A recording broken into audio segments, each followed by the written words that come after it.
August 15th is an important day for India. It's our Independence Day, a day of joy, a day of celebrating our hard-earned freedom. But this year, New Delhi will have one eye elsewhere, around 17,000 kilometers away in Alaska, America's icy outpost and Russia's old neighbor.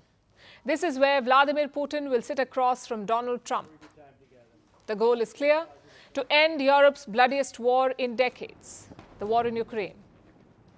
But will they succeed? And what will this mean for India? Tonight we'll discuss all of this, starting with the choice of location. Why are they meeting in Alaska of all places?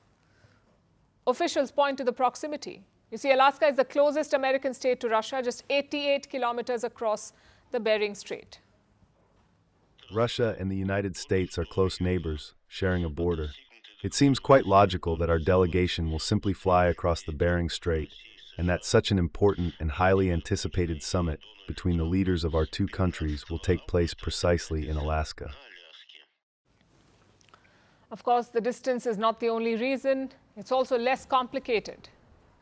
As you know, there's an ICC arrest warrant against Vladimir Putin. ICC is the International Criminal Court. Although it's hard to imagine that Putin would be arrested on his way to meet Trump, but the Russians don't want to take a chance. And in this respect, Alaska makes sense. It is far from Ukraine and NATO capitals, plus traveling to Alaska avoids ICC member airspace. So that makes it risk-free. But the most important reason is probably the symbolism. In 1867, a Russian Tsar sold Alaska to the US. It was a deal for $7.2 million. Of course, Putin won't try to buy it back, but the location carries a subtle reminder that land deals are negotiable. And that's the core of Trump's peace plan. Reports suggest the White House wants Russia and Ukraine to swap territories. Russia keeps Donbass and Crimea, but gives back Kherson and Zaporizhia to Ukraine. That is what the White House is expected to propose. In fact, the Kremlin has also proposed something similar. But Ukraine is vehemently against this. Zelensky has rejected any territorial concessions. Sanctions are needed, pressure is needed, strength is needed. The strength, first and foremost, of the United States, the strength of Europe, the strength of all nations in the world that want peace and stability in international relations. If Russia does not want to stop the war, then its economy must be stopped. European capitals are also skeptical. They fear a deal that weakens NATO's deterrence. Which brings us to India. New Delhi's position here is pragmatic: end the war. But the Alaska meeting is significant for another reason. It's a chance to ease India-US tensions over Russian crude oil. Since the war began, India has been buying discounted Russian oil, and that too at the insistence of the Americans. The US wanted and encouraged India to buy from Russia to stabilize global oil prices. And this has been going on for 3 years. But now Donald Trump has a problem with it. First, he accused India of fueling the Russian war machine. Then he threatened tariffs. And last week, he followed through. Trump doubled tariffs on India to 50%. None of this made sense. Countries like China buy more Russian oil than India.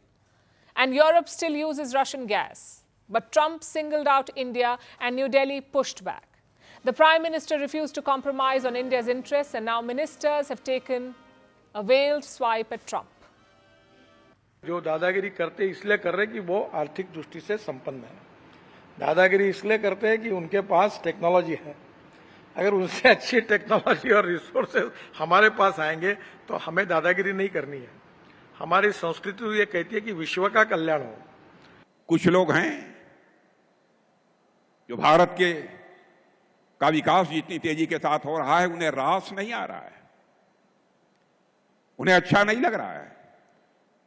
सबके बास तो हम हैं, भारत कैसे इतनी तेजी के साथ बढ़ रहा है।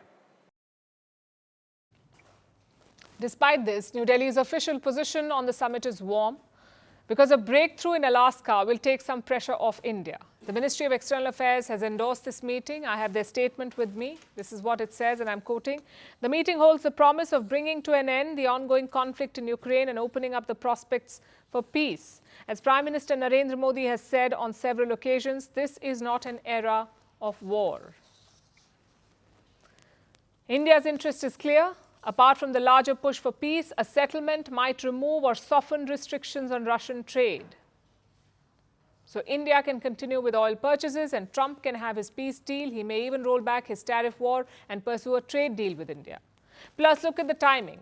Just a few days back, Indian Prime Minister Narendra Modi spoke to Vladimir Putin about the conflict. India's National Security Advisor Ajit Doval was in Moscow. In fact, throughout this war, New Delhi has kept its messaging consistent. This is not an era of war.